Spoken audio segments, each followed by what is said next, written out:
अहम खबर है, कराची मलिर नदी में शदीद तूफ़ानी है। जाम सादिक पुल के करीब बिजली का पुल गिरने का खदशा। मलिर नदी का पानी पुल के नीचे से मिट्टी को बहा कर ले गया है।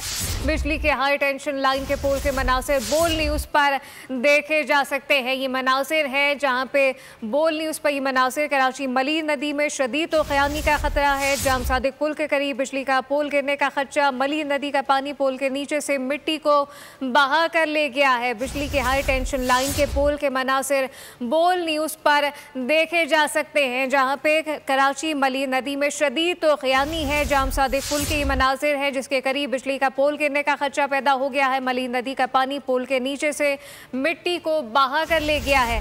बिजली के हाई टेंशन लाइन के पुल के मनासिर बोल न्यूज़ पर देखे जा सकते हैं। ये जाम सादिक पुल के मनासिर हैं बोल की स्क्रीन पर। कराची मलिर नदी में शदीद तूफ़ानी है। जाम सादिक पुल के करीब बिजली का पोल गिरने का खदशा, जबकि मलिर नदी का पानी पोल के नीचे से मिट्टी को बहा कर ले गया।